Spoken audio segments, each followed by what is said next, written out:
Hello student, welcome to my YouTube channel. कैसे हैं आप लोग? उम्मीद करते हैं आप लोग बहुत अच्छे होंगे। आज हम लोगों का जो टॉपिक होने वाला है वो है इंडोक्राइन ग्लैंड, जो इंडोक्राइन सिस्टम का पार्ट है। इंडोक्राइन ग्लैंड, उसमें हम लोगों ने जाना कि 9 इंडोक्राइन ग्लैंड के बारे में। उसी का एक हार्मोन्स है। 9 इंडोक्राइन ग्लैंड का एक ग्लैंड है, उसको ग्लैंड भी कहेंगे और हार्मोन्स भी कहेंगे, जो कि हमारा है गोनेडोट्रोपिन हार्मोन। गोनेडोट्रोपिन हार्मोन्स में हम लोग गोनेड्स के बारे में जानेंगे, जिसको हम लोग गोनेड्स यानी कि गोनेडोट्रोपिन हार्मोन यानी जिसको हम लोग हिंदी में जनन अंग कहते हैं। अब जो ये हमारा जनन अंग होता है, ये हम लोग रिप्रोडक्टिव सिस्टम में हम लोग इसको डिटेल से स्टडी किए थे। ये रिप्रोडक्शन का पार्ट है, ये रिप्रोडक्टिव सिस्टम का एक पार्ट है, जो कि मेन पार्ट है। हम लोग इसको डिटेल से स्टडी किए थे रिप्रोडक्टिव सिस्टम में। बट यहाँ पे हम लोगों को हार्मोन्स, इस ग्लैंड में, इंडोक्राइन ग्लैंड में हार्मोन्स के बारे में पढ़ना है। तो आप लोगों को हार्मोन्स के बारे में जानकारी होना जरूरी है। ठीक, तो चलिए आइए हम लोग इंडोक्राइन ग्लैंड का ही एक हार्मोन्स पढ़ने वाले हैं। आज गोनेड्स के बारे में देखेंगे। ओके, चलिए। इंडोक्राइन ग्लैंड, जो हमारा इंडोक्राइन ग्लैंड है उसमें एक ग्लैंड है गोनेड्स। क्या है? गोनेड्स। गोनेड्स, जिसको हम हिंदी में कहते हैं जनन अंग। जनन अंग। अब ये गोनेड्स जो होता है, ये कौन सा हार्मोन रिलीज करता है? तो ये गोनेडोट्रोपिन हार्मोन रिलीज करता है। कौन सा hormone? Gonadotropin hormone. Gonadotropin hormone.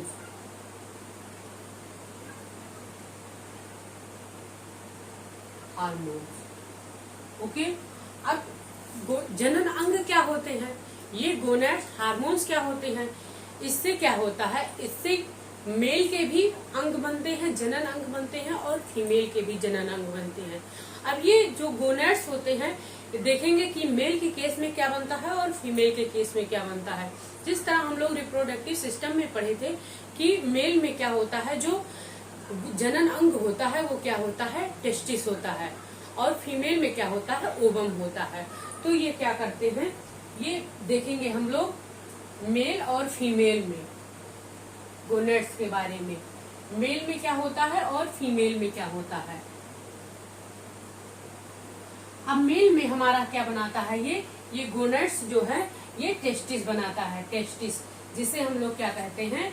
ब्रिसड़ कहते हैं। हिंदी में क्या कहते हैं? ब्रिसड़ कहते हैं। और फीमेल में क्या बनाता है? ये ओवम बनाता है। ओवम बनाता है, या इसको हम कह सकते हैं ओवरी बनाता है। ठीक, ये ओवम बनाता है, जिसे हम कहते हैं अंडाणु। अंडाणु ये ओवरी में ओवम बनाता है। ठीक, ओवम का निर्माण करता है। टेस्टिस कहाँ पाया जाता है? मेल के केस में टेस्टिस कहाँ पाया जाता था? ये टेस्टिस जो होता था स्क्रोटम में, यानी अंडाणु की एक थैली होती है, जिसमें ये टेस्टिस मौजूद होते हैं। अब इस टेस्टिस का काम क्या होता है? ये एब्डोमेन के बाहर पाए जाते हैं, यानी कि एब्डोमेन के बाहर, मेल के केस में दोनों पैरों के बीच में टेस्टिस पाए जाते हैं। ठीक, अब इनका काम क्या होता है? ये टेस्टिस का कार्य क्या करता है?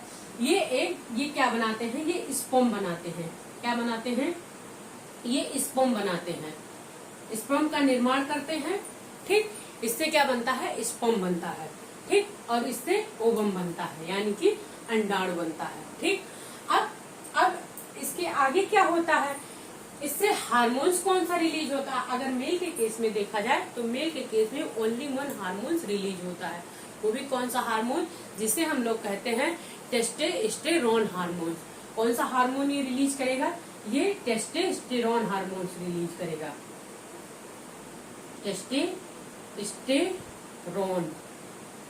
Testosterone hormone. ठीक, इस हार्मोन के रिलीज होने से गोनेड जब ये हार्मोन टेस्टोस्टेरोन हार्मोन्स रिलीज करता है, उससे क्या होता है? फिर उससे पता चलता है कि मेल में टेस्टिस, यानी कि मेल के टेस्टिस में स्पर्म जो होता है, स्पर्म का फॉर्मेशन होने लगता है। जब उनकी प्यूबर्टी ये जाती है, यानी कि जब वो मेच्योर प्यूबर्टी एज यानी जिसको हम लोग कहते हैं किशोरावस्था, प्यूबर्टी एज कब से आ जाती है, ये 11 से 12 साल में, ठीक, प्यूबर्टी एज इनमें आने लगती है। जैसे जैसे ये बड़े होते हैं इनमें मेच्योर स्पर्म का निर्माण होने लगता है। टेस्टिस में क्या करता है, ये स्पर्म का निर्माण होने लगता है और प्यूबर्टी एज लाता है, यही प्यूबर्टी एज,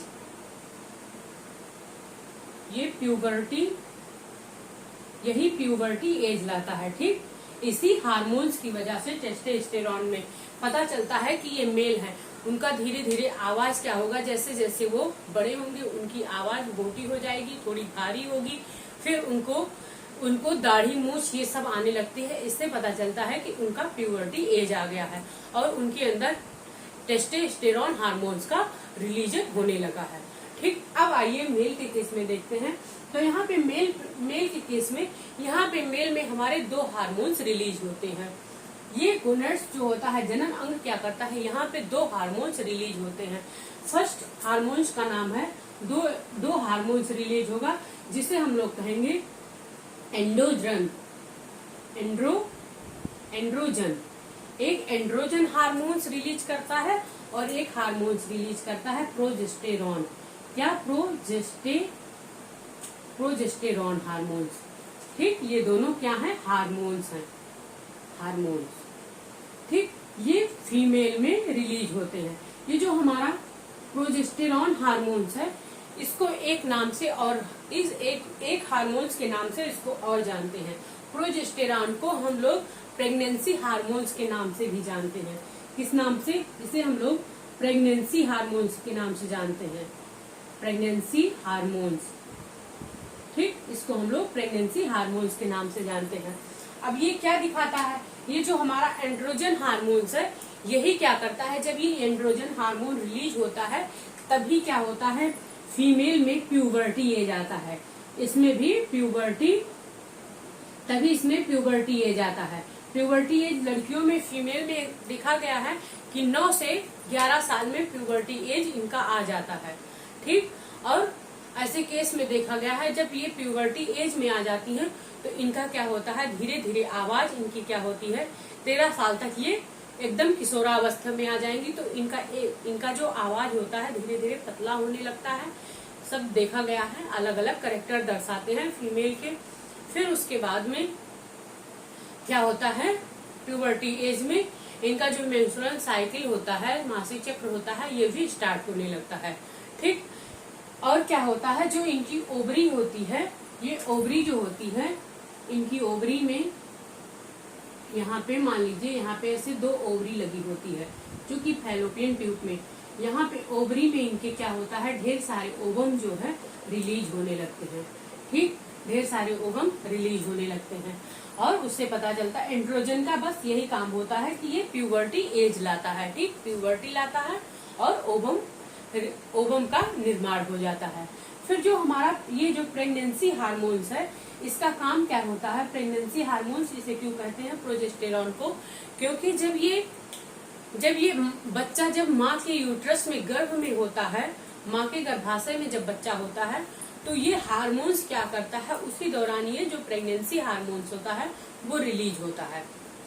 और जो यूट्रस की दीवार होती है, जो यूट्रस की दीवार होती है, वहां पे ये क्या करता है, यहाँ पे मान लीजिए ये यूट्रस है, ये यूट्रस की दीवार है, यहाँ पे बच्चा पल रहा है तो ये जो मोटी परत लेयर की बनाते हैं, ये ब्लड की एक लेयर बना देते हैं, एक परत बनाते हैं। और क्या ये 3 लेयर में बनाते हैं।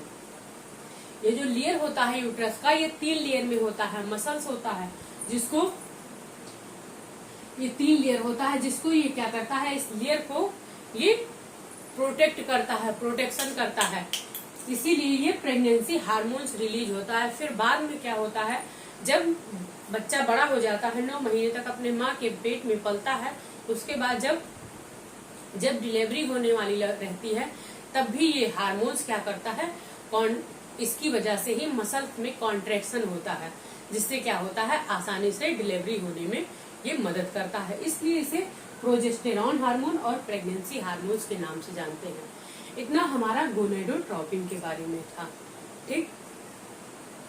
अब ये जो गोनेड्स के बारे में अगर आप लोगों को डिटेल में पढ़ना है तो आप लोग रिप्रोडक्टिव सिस्टम वाला लेक्चर हमारा देख सकते हैं, उसमें आप लोगों को डिटेल से समझ में आ जाएगा। ठीक, चलिए, अगर आप लोगों को कोई दिक्कत हुई होगी तो कमेंट बॉक्स में कमेंट करिएगा। आज का लेक्चर हमारा यहीं तक। Thank you for watching.